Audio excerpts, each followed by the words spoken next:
मेरा हार्दिक नमस्कार स्वीकार करिए। और विश्व इतिहास का ये नेक्स्ट सेशन पुनर्जागरण से ही संबंधित है। ये एक आपके अनुरोध पे ये एक तरह का नया प्रयोग है जिसमें पूरे टॉपिक को हमने कवर किया है और उसके एक्सप्लेनेशन भी दिए हैं। और ख़ास बात, जैसा कि मैंने आपको पिछले लेक्चर में भी बताया था, उसी एक्सप्लेनेशन से फिर अगले प्रश्न भी हैं। और पिछले 20 वर्षों में हम लोगों ने जितने भी टेस्ट पेपर्स में अलग अलग टॉपिक से जितने भी प्रश्न पूछे गए हैं, उन प्रश्नों को भी बहुत प्रामाणिक ढंग से कलेक्शन में लिया है। तो आइए आज के सेशन की शुरुआत करते हैं। और पहला प्रश्न आपकी स्क्रीन पर आएगा, आप ध्यान से देखिए। और अब यहाँ पे कुछ नई चीज़ें नए ढंग से दिख रही हैं। पहले आप प्रश्न पे फोकस करिए और उत्तर भी आपको दिख रहा है। बात यहाँ पर प्रश्न और उसके उत्तर को देखने की नहीं है, महत्वपूर्ण बात यह है कि उनकी व्याख्याएं आपको आगे कैसे दिख रही हैं, इस पर डिस्कशन बहुत इंपॉर्टेंट है। प्रश्न आप देखिए, वो कह रहे हैं टॉलमी के द्वारा प्रतिपादित, टॉलमी ने प्रतिपादन किया क्या? ध्यान रखिएगा कि ब्रह्मांड का केंद्र पृथ्वी है। ध्यान रखिए, टॉलमी कहते हैं ब्रह्मांड का केंद्र पृथ्वी है। इस संकल्पना का सर्वप्रथम विरोध किसने किया? ध्यान रखिएगा, इसके पहले यही माना जाता था कि ब्रह्मांड का केंद्र पृथ्वी है और सूर्य पृथ्वी का चक्कर लगाता है, लेकिन है बात उल्टी। तो अब इस परंपरा का, इस सिद्धांत का विरोध करने वाले पहले वैज्ञानिक कौन थे, पहला व्यक्ति कौन था? उनका नाम है कॉपरनिकस। अब ये बात तो आपको दिखाई पड़ गई कि ये विरोध किसने किया, यानी कॉपरनिकस ने कहा नहीं, एग्जैक्टली पृथ्वी ब्रह्मांड का केंद्र नहीं है। कॉपरनिकस ने इस बात को बताया कि टॉलमी के द्वारा ये सिद्धांत माना नहीं जा सकता। तो अब आगे कॉपरनिकस ने क्या काम किया, ये हमारे लिए काफी इंपॉर्टेंट है। अब आप देखिए, आप चाहें तो इसको स्क्रीनशॉट भी ले सकते हैं। कॉपरनिकस पोलैंड के वैज्ञानिक थे, देख पा रहे हैं आप। एक प्रश्न आपके लिए यह भी बड़ा इंपॉर्टेंट है कि कॉपरनिकस का संबंध किस देश से है? तो कॉपरनिकस पोलैंड के वैज्ञानिक थे। उनकी पुस्तक का नाम क्या है? नक्षत्रों की गति। ये हिंदी रूपांतरण है इसका, और इंग्लिश में है on the revolution of the celestial bodies. English में कॉपरनिकस की वो बुक है on the revolution of the celestial bodies में गणित के आधार पर यह सिद्ध किया कि सौर मंडल का केंद्र पृथ्वी नहीं बल्कि सूरज है। थोड़ा ध्यान दीजिएगा। अब यहां पर आपको उस व्याख्या से 3 प्रश्न और नए मिले। पहला प्रश्न तो ये नया मिला कि कॉपरनिकस का संबंध किस देश के साथ है? तो पोलैंड से है। उनकी बुक का नाम क्या है? On the revolution of the celestial bodies. और फिर उन्होंने ये बताया कि ब्रह्मांड का केंद्र पृथ्वी नहीं सूरज है। किंतु कॉपरनिकस का यह वक्तव्य बाइबल के प्रतिकूल था। अब ध्यान देना, कॉपरनिकस ने ये बात जो बताई वो बाइबल के सिद्धांत का विरोध करती थी। तो अब समस्या ये है कि अब इटली के वैज्ञानिक कौन थे? जाइडिनी ब्रूनो का नाम याद रखिएगा। देखिए, टाइम पीरियड भी आपके पास लिखा हुआ है। ये सारे प्रश्न बहुत इंपॉर्टेंट हैं। जाइडिनी ब्रूनो ने जब कॉपरनिकस के सिद्धांत का अनुमोदन किया तो एक नया प्रश्न आपको ये भी मिलना चाहिए कि ब्रूनो को जिंदा जला दिया गया। जाइडिनी ब्रूनो को जिंदा जला दिया गया। एक प्रश्न ये भी है कि कॉपरनिकस के सिद्धांत का अनुमोदन करने के विरोध में या क्या समर्थन में उसके, और किस वैज्ञानिक को या किस व्यक्ति को जिंदा जला दिया गया, उसका नाम है जाइडिनी ब्रूनो। अब आगे देखो, आगे क्या कह रहे हैं? आगे कॉपरनिकस के सिद्धांत को जर्मन खगोल शास्त्री केपलर ने भी आगे बढ़ाया और अपनी दूरबीन से अकाट्य साबित कर दिया। तो अब यहां पर एक बात यह है, पहली बार कॉपरनिकस ने बताया, उसका समर्थन जाइडिनी ब्रूनो ने किया, और फिर जर्मन खगोल शास्त्री केपलर के नियम अगर आपने फिजिक्स में पढ़ा हो तो ये बड़े इंपॉर्टेंट हैं। तो और फिर गैलीलियो ने अपनी दूरबीन से इस सिद्धांत को अकाट्य साबित कर दिया। तो यहाँ पे आपको एक छोटा सा प्रश्न, और वो प्रश्न छोटा सा कौन सा है, वो ये है कि टॉलमी के सिद्धांत का विरोध किसने किया पहली बार, तो वो है कॉपरनिकस। कॉपरनिकस के सिद्धांत का अनुमोदन करने के लिए जैडिनी ब्रूनो को जिंदा जला दिया गया। कॉपरनिकस कहाँ के वैज्ञानिक थे, पोलैंड के वैज्ञानिक थे। इसके बाद उनकी बुक का नाम क्या है, on the revolution of the celestial bodies. फिर इसके बाद आगे देखते हैं केपलर और गैलीलियो ने भी इस सिद्धांत का अनुमोदन किया। ठीक है, अब देखो उसी से आगे, उसी व्याख्या से आगे अगला प्रश्न बन रहा है। वो प्रश्न क्या है, सौरमंडल का केंद्र पृथ्वी नहीं बल्कि सूरज है। इस सिद्धांत को सर्वप्रथम कॉपरनिकस ने अपने ग्रंथ ऑन द सेलेस्टियल बॉडीज में प्रतिपादित किया था। कॉपरनिकस के इस सिद्धांत का सर्वप्रथम अनुमोदन या समर्थन करने के अपराध में किस विद्वान को जिंदा जला दिया गया। तो अब आपको बिना विकल्प देखे उत्तर पता चल जाएगा, और उनका नाम है, सामने दिख रहा है, जैडिनी ब्रूनो। क्लियर हो रहा है? मेरा ये प्रयास आपके लिए कितना उपादेय है, आपको कितनी मदद मिल रही है, मेरा आपसे अनुरोध है, मुझे कमेंट बॉक्स में जरूर बताइए। इससे हमें आपके लेक्चर को प्रभावशाली बनाने में, आने वाले दिनों में वर्ड हिस्ट्री को इतना रोचक और इतना बेहतरीन बना देने में मुझे काफी मदद मिलने वाली है आपके सुझावों से। तो फिलहाल जो मेरी बुकलेट अभी वर्ड हिस्ट्री की तैयार हो रही है, अगर वो 1 महीने के अंदर फ्लोर पे आ जाएगी, मैं पूरी विश्वसनीयता के साथ ये बात आपसे कह रहा हूं, आपको उसके अध्ययन के उपरांत किसी और पुस्तक को पढ़ने की जरूरत नहीं होगी। पूरी परीक्षोपयोगी सामग्री है, उसमें लगभग 4000 प्लस प्रश्न हैं टॉपिक वाइज, और हर टॉपिक में लगभग 300 से 400 प्रश्न हैं। 300 से 400 प्रश्न हर टॉपिक के नेचर के अनुसार, और फिर उसमें उन प्रश्नों की व्याख्याएं भी दी हुई हैं, उन व्याख्याओं से अगले प्रश्न जो बनते हैं वो भी दिए हुए हैं, और पूरी प्रामाणिकता के साथ दिए हुए हैं। ठीक है, और जो पिछले 20 वर्षों में जो प्रश्न पूछे गए हैं ना, उन प्रश्नों को भी हमने इस अपनी बुकलेट में शामिल किया है। फिलहाल आप अगला प्रश्न देख लीजिए। विंची का नाम बड़ा पॉपुलर है, लियोनार्डो दा विंची की ख्याति एक चित्रकार के रूप में तो है ही, इसके अलावा वो और अन्य किन किन प्रतिभाओं के धनी थे, थोड़ा ध्यान दीजिएगा। विंची की बात हो रही है, वैज्ञानिक और गणितज्ञ थे, गणितज्ञ और संगीतकार थे, और संगीतकार या वैज्ञानिक थे, उपरोक्त सभी।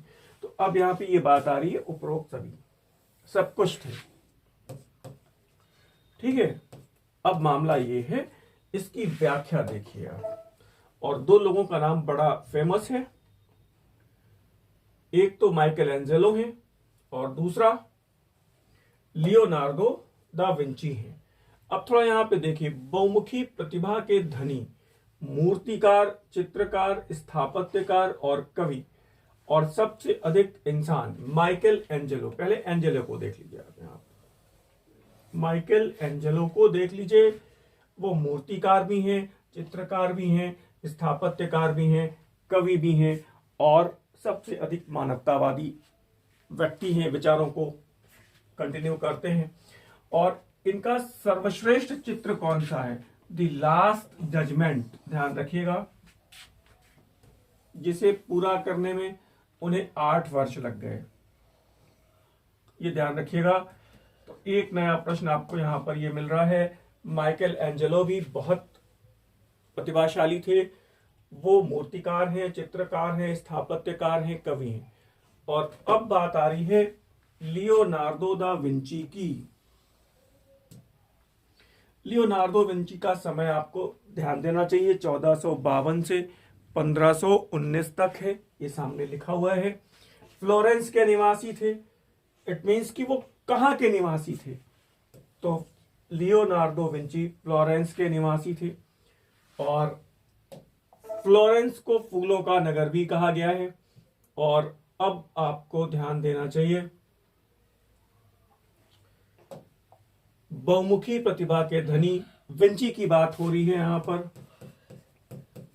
लियोनार्डो दा विंची एक वैज्ञानिक भी हैं, गणितज्ञ भी हैं, इंजीनियर भी हैं, संगीतकार भी हैं, चित्रकार भी हैं, और इतनी बहुमुखी प्रतिभा के धनी हैं। अब आपको ध्यान देना चाहिए, लियोनार्डो दा विंची के दो विश्व प्रसिद्ध चित्र, एक तो मोनालिसा और दूसरा द लास्ट सफर, अंतिम भोजन। आप ध्यान रखिएगा, माइकल एंजेलो भी बहुत प्रतिभाशाली हैं और उनका जो सबसे फेमस चित्र है वो है द लास्ट जजमेंट। ध्यान रखिएगा, द लास्ट जजमेंट एंजेलो का है, लास्ट सफर विंची का है, मोनालिसा विंची का है। ये दो बहुत फेमस है। Plus virgin of the rocks, ये 3 प्रश्न बन रहे हैं आपको यहाँ पे। में वर्जिन मैरी एवं शिशु ईसा का सुंदर चित्रण है। इसे अक्सर मैडोना ऑफ द रॉक्स भी कहा गया है। मैडोना ही मरियम है। मुझे उम्मीद है फिर इस प्रश्न में से आपको यहाँ पर 4 प्रश्न नए मिले। ध्यान रखिएगा, हर प्रश्न में आपको हर व्याख्या से 4-5 प्रश्न मिल जाएंगे। और अब अगला प्रश्न आप देखिए, the creation of the Adam. अभी आपने माइकल एंजेलो की बात हो रही है यहाँ पे, माइकल एंजेलो का आपने देखा द लास्ट जजमेंट, अभी मैंने आपको बताया इनका सर्वश्रेष्ठ चित्र है द लास्ट जजमेंट। तो अब वो कह रहे हैं creation of the Adam fresco painting किस चित्रकार के द्वारा चित्रित की गई है। The creation of the Adam fresco painting किस चित्रकार के द्वारा चित्रित की गई है, तो वो माइकल एंजेलो है। और माइकल एंजेलो के बारे में आपको अभी कई बातें मैंने आपको बताई। और अब यहां पर थोड़ा ध्यान दीजिएगा, फ्रेस्को क्या है। 2 बातें चर्चा में रहती हैं, फ्रेस्को और टेम्पेरा। तो फ्रेस्को अर्थात भित्ति चित्र जो दीवारों पर गीले प्लास्टर पर बनाए गए। The creation of the Adam चित्र सिस्टिन चैपल की छत पर बनाया गया। और टेम्पेरा रंगों में अंडा, गोंद या फलों का गूदा मिलाकर बनाया गया चित्र, जिन्हें एक जगह से दूसरी जगह तक आसानी से ले जाया जा सकता है। फ्रेस्को यानी कि दीवारों पर बने हुए वो भित्ति चित्र हैं, तो दीवारें उठा के नहीं ले जाई जा सकती। तो फ्रेस्को मतलब जो फिक्स्ड हैं एक जगह पर, और टेम्पेरा जो एक स्थान से दूसरे स्थान तक ले जाए जा सकते हैं। तो अब आपको ध्यान देना होगा, the creation of the Adam Michael Angelo, है ना। और अब देखिएगा अगला प्रश्न है, मानववाद के जनक कौन है। ये प्रश्न विभिन्न परीक्षाओं में नेट से लेकर अदर स्टेट की किसी भी परीक्षा में कई बार पूछा गया है। मानववाद के जनक या प्रवर्तक या पिता कौन है, उनका नाम है पेट्रार्क। बहुत इंपॉर्टेंट है। और इसी से जुड़ा हुआ अगला प्रश्न भी आपको देखने को मिलेगा। इसके पहले आप अगले प्रश्न पर जाएं, इस रिमार्क को देखिए। मनुष्य के भौतिक जीवन एवं समस्याओं में रुचि लेने तथा उसे अधिकाधिक सुखी बनाने में विश्वास रखने वाले दर्शन को मानववाद कहा जाता है। ध्यान दीजिएगा, मानववाद का संबंध भौतिक सुखों, भौतिक जीवन से है। इस प्रकार मानववाद परलोक की अपेक्षा लौकिक रुचि को महत्व देता था। अक्सर मानववाद में धार्मिक दृष्टिकोणों और अलौकिक विचार पद्धतियों को हीन समझा जाता है तथा तर्क शक्ति, न्यायिक सिद्धांतों और आचार नीति पर जोर होता है। तो अब आपको ये समझ में आ गया मानववाद के जनक कौन है, वो है पेट्रार्क। और ये समझ में आ गया कि मानववाद एग्जैक्टली है क्या, ये मानववाद की परिभाषा है। और इससे भी जुड़े हुए अक्सर कुछ कॉन्सेप्चुअल प्रश्न आए हैं। और अब यहां पर ध्यान रखिएगा, अगला प्रश्न भी देख लीजिए, बहुत इंपॉर्टेंट है। मानववाद शब्द का सर्वप्रथम प्रयोग किसने किया। जर्मन शिक्षाविद F.J. नीथहैमर ने किया। ये प्रश्न भी बहुत इंपॉर्टेंट है। ये प्रश्न भी बहुत इंपॉर्टेंट है। मानववाद शब्द का सर्वप्रथम प्रयोग किसने किया। जर्मन शिक्षाविद F.J. नीथहैमर हैं। और फिर आगे आप दिखाई पड़ रहा है वो फ्लोरेंस इटली के निवासी पेट्रार्क हैं, उन्हें मानववाद का जनक और पिता कहा गया है। तो ये दूसरा प्रश्न भी आप ध्यान रखिए, हैमर का नाम। और अब तीसरा प्रश्न आगे देखिए, उसी से जुड़ा हुआ है कि मानववाद के पिता तो पेट्रार्क हैं, जनक पेट्रार्क है। वो कह रहा है कि मानवतावादियों का राजकुमार या ईसाई मानवतावादियों का राजकुमार कौन है, और वो है इरास्मस। क्लियर हो रही है बात? मानववाद का जनक अगर हम कहते हैं तो वो पेट्रार्क हैं, मानवतावादियों का राजकुमार कौन है, तो वो इरास्मस है।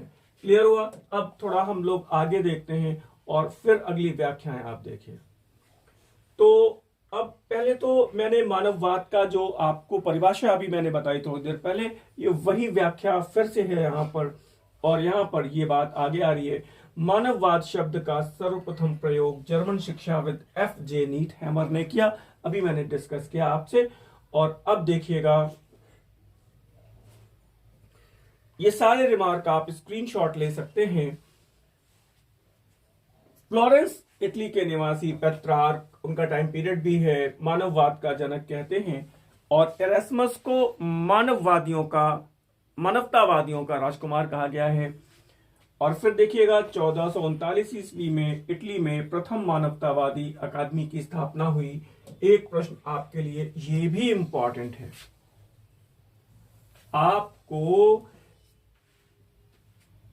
केवल मेरी विश्व इतिहास की सीमित संख्या में बुकलेट आएंगी, सीमित संख्या में, और आपको इस बुकलेट की आवश्यकता है अपनी परीक्षा को अंतिम रूप से परीक्षा की दृष्टि से तैयारी करने में।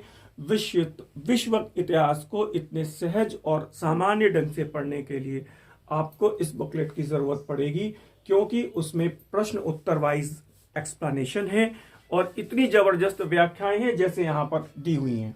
ठीक है, आगे ध्यान दीजिएगा। फिर यह प्रश्न भी आया है, पेट्रार्क ने लॉरो नामक महिला के सौंदर्य का वर्णन किया, तो यह भी पूछा गया, जबकि दांते, अभी दांते की बात हम करेंगे, ने बेट्रिस महिला के सौंदर्य का वर्णन किया है। पेट्रार्क, मानववाद के जनक, लॉरो नामक महिला के सौंदर्य का वर्णन करते हैं, जबकि दांते ने बेट्रिस महिला के सौंदर्य का वर्णन किया है। बात क्लियर हो रही होगी। और पेट्रार्क ने ही चतुर्दश पदी सोनेट का प्रतिपादन किया। तो बहुत सारे प्रश्न फिर यहां से मिल रहे हैं। ये पूछा जा सकता है कि सोनेट का प्रतिपादन किसने किया, लॉरो नामक महिला के सौंदर्य का वर्णन किसने किया, या फिर पेट्रार्क ने किस महिला के सौंदर्य का वर्णन किया है, दांते ने किस महिला के सौंदर्य का विवरण दिया है। और ये सब प्रश्न आप ध्यान रखिएगा, हमारी बुकलेट में आपको मिलेंगे। व्याख्याएं भी हैं, प्रश्न भी हैं। यह भी ध्यातव्य है कि ईसाई मानवतावादियों का राजकुमार डेरियस इरास्मस रोटेरोडेमस को कहा जाता है। ये इरास्मस का पूरा नाम है, तो ये व्याख्या भी आपको पता चल गई। ये डच पुनर्जागरण मानवतावादी, कैथोलिक पादरी, सामाजिक आलोचक, शिक्षक और धर्मशास्त्री थे। इरास्मस की बात हो रही है, ध्यान रखिएगा। तो इतना कुछ क्लियर हो रहा है। और अगले प्रश्न को देखिए, क्वेश्चन नंबर 7, बहुत शानदार प्रश्न है। किस महान इटालियन कवि की तुलना होमर से की गई है, अथवा किसे इटालियन काव्य का होमर कहा जाता है, इटालियन काव्य का पिता भी किसे कहा जाता है, और वो हैं दांते एलिगियरी, इनका पूरा नाम है। प्रश्न पहले देख लीजिए, इटालियन होमर कौन है, दांते हैं। इटालियन काव्य का पिता कौन है, इटालियन काव्य का होमर कौन है, दांते हैं। तो अब ये बातें क्लियर हो रही है, और अब आप मेरे साथ इसका एक्सप्लेनेशन देख लीजिएगा। इस प्रश्न को देखिए, फिर दांते के बारे में आपको मैं बताता हूं। दांते एलिगियरी के द्वारा रचित किस काव्य को इटली का प्रथम प्रेम काव्य माना जाता है? तो अब ध्यान रखिएगा, दांते की बात हो रही है, इटालियन काव्य के जनक भी हैं, और इटली के प्रथम प्रेम काव्य कौन सा है, तो उसका नाम है द विता नोवा या फिर विटानुओआ। द विता नोवा वो इटालियन प्रथम प्रेम काव्य है, दांते एलिगियरी के द्वारा लिखा गया है, और अब आइए हम लोग कुछ थोड़ी सी डिटेल देखते हैं जो मैंने अभी आपको थोड़ी देर पहले बताया। पेट्रार्क ने लॉरो नामक महिला के सौंदर्य का वर्णन किया है। और अब दांते ने अपनी पुस्तक, दांते की बात हो रही है, डी वितानोआ, जो इटालियन प्रेम काव्य है, पहला प्रेम काव्य है, प्रेम गीतों का संग्रह है, में बेट्रिस नामक महिला के सौंदर्य का वर्णन किया है। वितानुआ को इटली का प्रथम प्रेम काव्य भी माना जाता है। इस प्रश्न में भी आपको 3 प्रश्न नए मिल गए फिर से, और अब आप अगले प्रश्न की तरफ जा सकते हैं। आपके सुझावों का मुझे बहुत बेसब्री से इंतजार रहेगा। आपको लगभग इसी तरह 4000 प्लस, अभी तक लगभग 4200 प्रश्नों का कलेक्शन है, लगभग अप्रोक्सीमेट, अधिक भी हो सकते हैं अभी, और अभी प्रोसेस में है सब कुछ। दांते की किस रचना को पोप विरोधी मानते हुए 1339 ईस्वी में सार्वजनिक रूप से जला दिया गया? ध्यान रखिएगा, दांते की एक रचना जिसे पोप विरोधी, पोप के लिए उसने कुछ लिखा होगा, उसको सार्वजनिक रूप से जलाया गया। उस पुस्तक का नाम है यहां पर दी मोनार्किया, और उनकी सबसे फेमस पुस्तक है डिवाइन कॉमेडी। उनकी जो सबसे फेमस बुक है वो डिवाइन कॉमेडी है। दी मोनार्किया को जलाया गया था, इस पुस्तक को सार्वजनिक रूप से। तो क्यों जलाया गया, इस रिमार्क को देखिए। द मोनार्किया में दांते,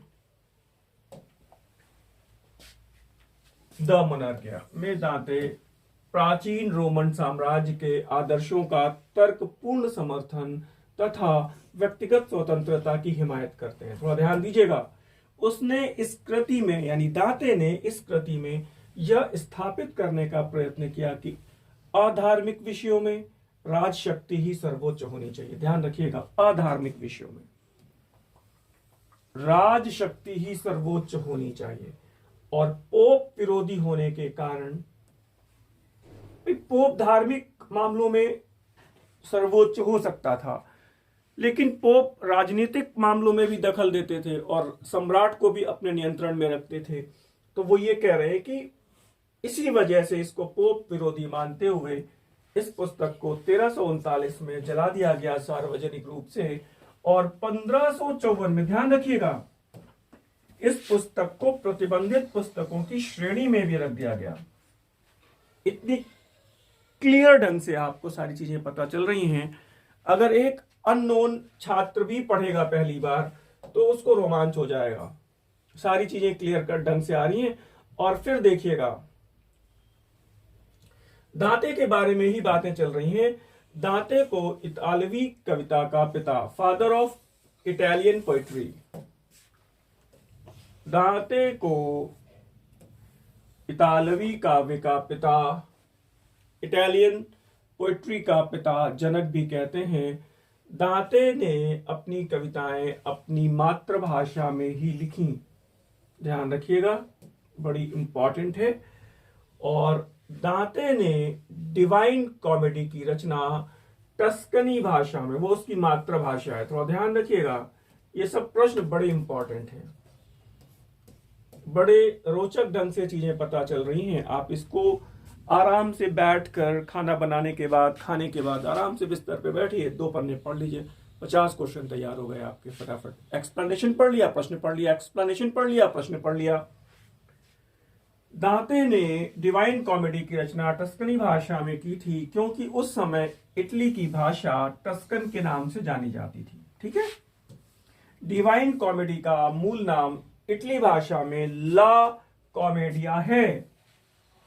अब देखिए, इस प्रश्न से आपको 6-7 प्रश्न मिल गए, व्याख्याओं से 6-7 प्रश्न मिल गए। अगले प्रश्न को देखिए और देखिए, और भी एक्सप्लेनेशंस हैं भाई। दांते ने दी मोनार्किया एवं द वल्गरी इलोक्योशिया की रचना लैटिन भाषा में की। अब ये प्रश्न भी आपके लिए इंपॉर्टेंट है। डिवाइन कॉमेडी टस्कनी भाषा में है, मोनार्किया और द वल्गरी इलोक्योशिया लैटिन भाषा में है। फिर ध्यान दीजिए, दांते एलिगियरी को इटली का राष्ट्र कवि भी कहा जाता है। ये भी एक नया प्रश्न मिल गया। द वीता नुआ को हम इटली का प्रथम प्रेम काव्य की संज्ञा भी दे सकते हैं। वो प्रथम प्रेम काव्य है भी है ही। तो इस प्रश्न से आपको 10 प्रश्न मिले, लगभग इस प्रश्न से आपको 10 प्रश्न मिले। एक एक लाइन में प्रश्न है, प्लीज इसको पढ़िए और याद करिए। कहीं भी आपको किसी भी टेक्स्ट बुक की, रेफरेंस बुक की आवश्यकता नहीं है, क्योंकि इस बुकलेट में हमने केवल सरकारी और प्रमाणिक पुस्तकों का प्रयोग किया है। विश्व इतिहास की डॉक्टर जैन एवं माथुर, डॉक्टर लाल बहादुर वर्मा, डॉक्टर दीनानाथ वर्मा, हिंदी माध्यम कार्यान्वयन निदेशालय दिल्ली से निकली हुई तमाम सरकारी किताबें। तो आपको कहीं पर कोई कंफ्यूजन की जरूरत भी नहीं है। और विंची यानी कि लियोनार्डो दा विंची की विश्व विख्यात चित्राकृति मोनालिसा आपको पता ही है, जिसे मोनालिसा को ला जकोंडा भी कहा गया है। अब देखो, ये प्रश्न भी मिल गया कि मोनालिसा को क्या कहा गया है, ला जकोंडा भी कहा गया है। वो कह रहे किसका चित्र है ये, हिंदी में इसका शाब्दिक अर्थ क्या है। पहले इसका हिंदी में शाब्दिक अर्थ बताइए। और वो शाब्दिक अर्थ है कौतुकमयी। ये क्लियर हो रहा है। मोनालिसा विंची की रचना है, सभी लोग जानते हैं। इसे ला जकोंडा भी कहा गया है, दूसरा प्रश्न मिल रहा है। तीसरा प्रश्न, इसका शाब्दिक अर्थ क्या है, कौतुकमयी। कौतुकमयी। अब इसकी व्याख्या देखिए आप, देखिए यहां पे फिर आगे के प्रश्न। मोनालिसा वस्तुतः नेपल्स वासी फ्रांसिस्को डेल जियोकोंडा की युवा पत्नी थी। तो अब एक बड़ी बात है कि मोनालिसा कौन थी, तो वो फ्रांसिस्को डेल जियोकोंडा की पत्नी थी। इसे ला जकोंडा भी कहा गया है, हिंदी में जिसका अर्थ है कौतुकमयी। अभी आपने देखा, वर्तमान में पेरिस के लूब्रे संग्रहालय में रखा गया यह चित्र, ध्यान रखिएगा।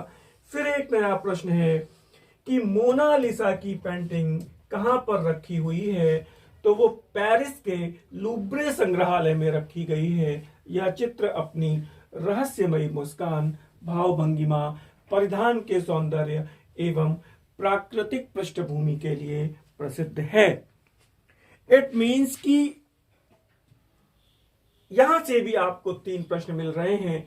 किनकी पत्नी है, उसका अर्थ क्या है, कौन थी, और ये पेंटिंग इस समय कहां रखी हुई है, पेरिस के लूब्रे संग्रहालय में रखी हुई है। और अब आपको अगला प्रश्न देखना होगा, और ये प्रश्न है, श्रद्धा के माध्यम से पाप मुक्ति, जस्टिफिकेशन बाय फेथ के सिद्धांत का प्रवर्तक कौन थे। श्रद्धा के माध्यम से पाप मुक्ति, जस्टिफिकेशन बाय फेथ। और आपको पता है मार्टिन लूथर का नाम यहां पर आपको अलग से दिख ही रहा है। इसकी व्याख्या पर जाएं, उसके पहले मैं आपको बता दूं, हमारी भारतीय इतिहास, कला एवं संस्कृति की एक बुकलेट, भारतीय इतिहास विश्व इतिहास की, आपको 1 महीने के बाद कंप्लीट मिल जाएगी। भारतीय इतिहास की एक complete booklet, ancient, medieval, modern, जिसमें 250 पन्नों में पूरे इतिहास को परीक्षोपयोगी ढंग से संकलित करने का, प्रामाणिक ढंग से महत्वपूर्ण सूचनाओं को संकलित करने का प्रयास किया गया है। क्लास में चयनित छात्र आपके सामने हैं। इस पुस्तक को आप अपनी रिवीजन की प्रक्रिया में, ये 250 पन्ने की बुकलेट है, स्क्रीन पर दिए गए नंबरों पे आप संपर्क करके आप चाहें तो इस बुकलेट को अपनी अध्ययन सामग्री में शामिल कर सकते हैं। परीक्षोपयोगी सामग्री को हम लोगों ने बहुत प्रामाणिकता के साथ संकलित करने का प्रयास किया है। ये जो बुकलेट है ये आपके रिवीजन में बड़ी महत्वपूर्ण साबित होने वाली है। तो फिलहाल हम लोग विश्व इतिहास पे लौटते हैं और विश्व इतिहास की बुकलेट का आप इंतजार करिए, 1 महीने के बाद वो आपको मिल जाएगी। और अब उस प्रश्न का एक्सप्लेनेशन देखिए, जस्टिफिकेशन बाय फेथ। वो कह रहे हैं श्रद्धा के माध्यम से पाप मुक्ति। चिंतन मनन की प्रक्रिया में मार्टिन लूथर ने उस विशिष्ट सिद्धांत को जन्म दिया जो बाद में प्रोटेस्टेंटवाद का प्रमुख आधार बना। इस सिद्धांत के अनुसार मनुष्य अपने कर्मों से नहीं बल्कि श्रद्धा एवं विश्वास के माध्यम से ईश्वर तक पहुंच सकता है। इस सिद्धांत को जस्टिफिकेशन बाय फेथ, श्रद्धा के माध्यम से पाप मुक्ति के नाम से जाना जाता है। मुझे उम्मीद है ये बात क्लियर हो रही होगी और आप चाहें तो इसका स्क्रीनशॉट ले सकते हैं और आगे देखिएगा। उसी एक्सप्लेनेशन को कंटिन्यू करते हुए लूथर ने पादरियों के द्वारा की गई बाइबल की व्याख्या के स्थान पर स्वयं द्वारा बाइबल को मान्यता देने का आग्रह किया। इस प्रकार लूथर ने विश्वास एवं श्रद्धा के द्वारा पाप मुक्ति और बाइबल की निजी व्याख्या का अधिकार देकर अपना व्यक्तिवादी तर्क प्रस्तुत किया।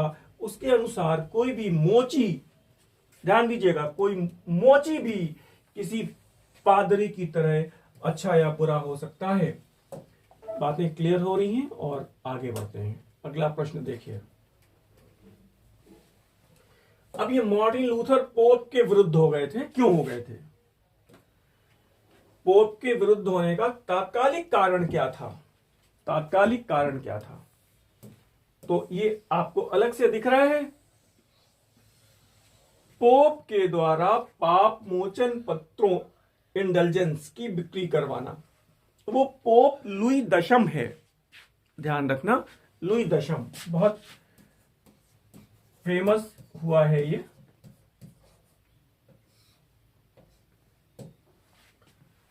इसने पाप मुक्ति पत्र, इंडल्जेंस, कि आप पैसे देकर आप ये पत्र खरीद लीजिए और भगवान आपके, जीसस आपके समस्त पापों को माफ करते हैं और आप स्वर्ग की ओर जा सकते हैं मरने के बाद।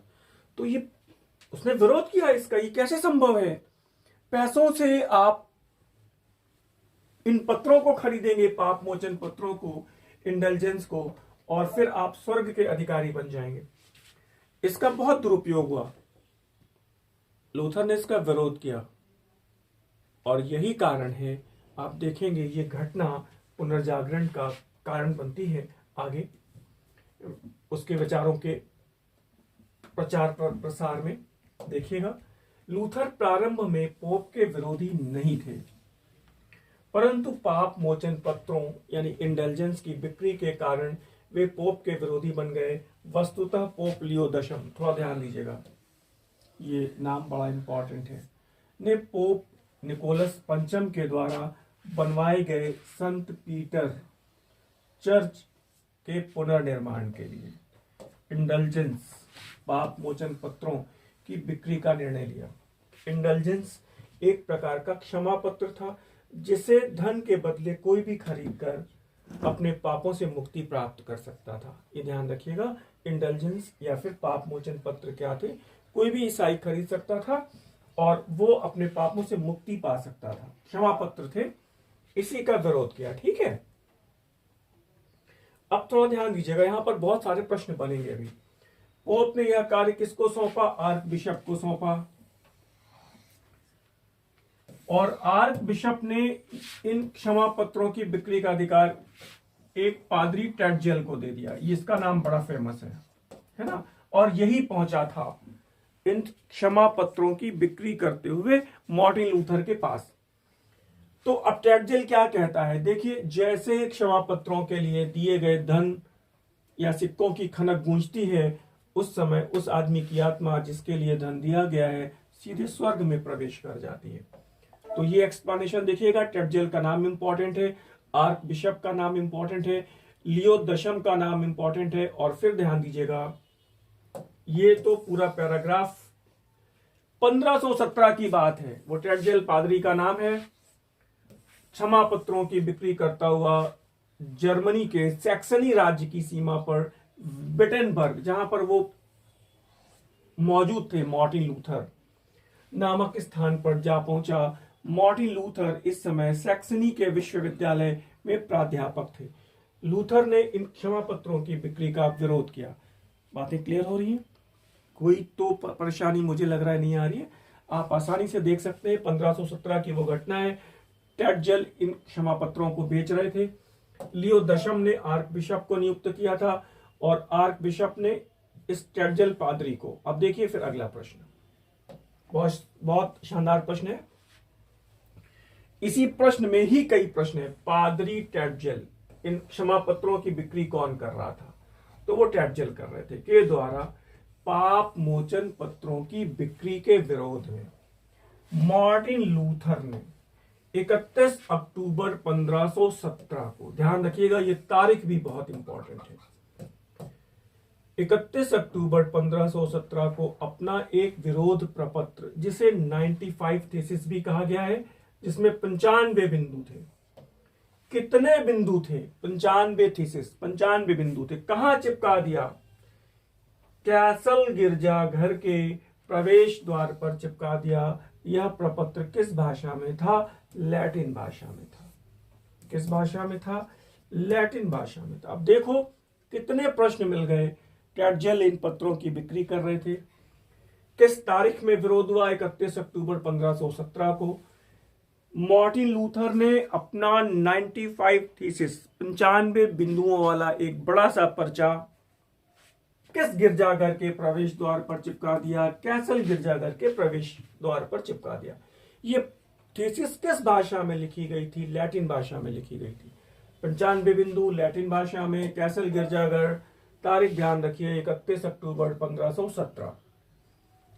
अब ध्यान दीजिएगा, ये भी बात कितनी बढ़िया आ रही है। कितने सारे प्रश्न है भाई, देखिए लैटिन भाषा में लिखे गए इस विरोध पत्र में 95 बिंदु थे, जिसे 95 अभिधारणाएं, 95 थीसिस कहा गया। और इसी घटना से धर्म सुधार आंदोलन का प्रारंभ माना जाता है। बात क्लियर हो रही है? इसी घटना से धर्म सुधार आंदोलन का प्रारंभ माना जाता है, 31 अक्टूबर 1517। ध्यान दीजिएगा, एक प्रबुद्ध छात्र के लिए हमारी ये वर्ड हिस्ट्री की क्लास और हमारी ये वर्ड हिस्ट्री की बुकलेट रामबाण एकदम अमोघ साबित होने वाली है। ये मैं बता रहा हूं, विनम्रता के साथ बता रहा हूं आपको। आगे देखिएगा, अब अगला प्रश्न उसी से जुड़ा हुआ है। इन 95 थीसिस, जो आलोचनात्मक प्रत्युत्तर दिया था उन्होंने, मार्टिन लूथर ने, किस पोप ने प्रसन्न होकर, अब थोड़ा ध्यान दीजिएगा, प्रश्न को फिर से पढ़िए। मार्टिन लूथर ने इसका विरोध किया। मार्टिन लूथर ने इन क्षमा पत्रों की बिक्री का विरोध किया था और उस विरोध में उन्होंने 95 थीसिस, 95 अभिधारणाएं, 95 अभिमत, वो प्रपत्र कैसल गिरजाघर के प्रवेश द्वार पर चिपका दिए थे। अब ध्यान दीजिएगा, इन 95 थीसिस का विरोध किसने किया, यानी पोप का समर्थन किसने किया? अब देखिएगा, मार्टिन लूथर के 95 अभिमतों का आलोचनात्मक प्रत्युत्तर देने के कारण किस पोप ने प्रसन्न होकर ब्रिटिश सम्राट हेनरी अष्टम को, बहुत ध्यान से देखिए, फिदाई डेफेंसार, धर्म रक्षक की उपाधि प्रदान की थी? वो लुई दशम ही है, वो लुई दशम ही है। ठीक है, तो ब्रिटिश सम्राट हेनरी अष्टम को धर्म रक्षक या फिर फिदाई डेफेंसार की उपाधि किन्होंने दी? पोप लुई दशम ने दी। पोप का विरोध किसने किया? मार्टिन लूथर ने किया। किस लिए किया? क्षमा पत्रों की बिक्री के विरोध में किया। क्षमा पत्र कौन बेच रहा था? पादरी टेडजेल बेच रहा था। इसके विरोध में मार्टिन लूथर ने 95 थीसिस वाले प्रपत्र कहां चिपका दिए? कैसल गिरजाघर के प्रवेश द्वार पर चिपका दिए। इससे हंगामा हो गया। फिर ब्रिटिश सम्राट हेनरी अष्टम जो है उसने मार्टिन लूथर के इन 95 थीसिस का आलोचनात्मक प्रत्युत्तर दिया, विरोध किया इनका। तो पोप लुई दशम प्रसन्न हो गए और उन्होंने हेनरी अष्टम को धर्म रक्षक या फिर फिदाई डिफेंसर की उपाधि दी। देखिए अब मामला ये है, व्याख्या देख लीजिए। हेनरी अष्टम कट्टर कैथोलिक था। अब ध्यान दीजिएगा, जो मार्टिन लूथर के जो फॉलोअर्स थे वो प्रोटेस्टेंट कहे गए और जो पोप के फॉलोअर्स थे वो कैथोलिक्स थे। उसने लूथर के 95 अभिमतों की आलोचना में पोप को समर्पित करते हुए एक पुस्तक लिखी थी। उसका नाम है द डिफेंस ऑफ 7 सैक्रामेंट्स। ध्यान दीजिएगा, ये पुस्तक भी आपके सामने आ रही है। हेनरी अष्टम के द्वारा लिखी गई वो पुस्तक जिसमें उन्होंने मार्टिन लूथर के 95 बिंदुओं वाली थीसिस का विरोध किया और ये बुक लिखी। वो बुक है द डिफेंस ऑफ 7 सैक्रामेंट्स। तो पोप लियो दशम ने हेनरी अष्टम को फिदाई डिफेंसर, धर्म रक्षक की उपाधि दी। क्लियर कट है, कोई डाउट नहीं होना चाहिए। कोई भी छात्र जो पहली बार भी इस टॉपिक को पढ़ रहा होगा क्लियर कट समझ जाएगा। अब आप ध्यान दीजिएगा, क्वेश्चन नंबर 15 को देख लीजिए। मार्टिन लूथर जो यूरोप में प्रोटेस्टेंट धर्म सुधार के कर्णधार थे, उन्होंने शांति, मोक्ष एवं पाप मुक्ति प्राप्त करने के लिए माना कि किस बिंदु से प्राप्त हो सकती है। तो वो कह रहे ईश्वर के अनुग्रह एवं उसकी दया में श्रद्धा एवं विश्वास के द्वारा। और इसी सिद्धांत को अभी मैंने बताया आपको, कहा गया है जस्टिफिकेशन बाय फेथ। क्लियर हो रहा है? तो श्रद्धा एवं विश्वास के द्वारा पाप मुक्ति, और ये आप सामने देख पा रहे हैं और ये रिमार्क आपके सामने है।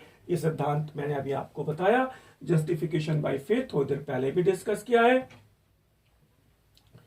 तो अब हम लोग आगे देखते हैं और वही प्रश्न है कि श्रद्धा के माध्यम से पाप मुक्ति का सिद्धांत किसने प्रतिपादित किया? Martin Luther. मार्टिन लूथर के द्वारा प्रतिपादित सिद्धांत क्या कहा जाता है? Justification by faith. इतनी बार इतने सारे प्रश्न, ठीक है। फिर वही व्याख्या यहां पर फिर से है, जस्टिफिकेशन बाय फेथ क्या है। और अब ध्यान दीजिएगा, इस प्रश्न पर भी मैंने अभी आपसे चर्चा की कि उस पादरी का नाम बताइए जो क्षमा पत्रों को बेच रहा था, जर्मनी आया सैक्सनी राज्य में, वो विटनबर्ग स्थान पे, तो उनका नाम है टेडजेल। क्लियर हो रहा है? और यद्यपि कि आज की श्रृंखला को यहीं पे समाप्त करेंगे, आज की क्लास को 17 प्रश्न आपको दिख रहे हैं, लेकिन आपने आज इस सेगमेंट में, इस छोटी सी क्लास में लगभग 100 प्रश्न हल किए। 100 क्वेश्चंस, हर प्रश्न में कई व्याख्याएं और उस व्याख्या में कई प्रश्न, यानी एक एक प्रश्न में लगभग 7-8 नए प्रश्न आपको मिल रहे हैं। तो फिलहाल हमारी ये छोटी सी क्लास आपको कैसे लगी? मैंने गागर में सागर भरने का प्रयास किया है। अगला लेक्चर हम लोग जल्दी ही मिलते हैं। मुझे आज्ञा दीजिए। धन्यवाद। नमस्कार।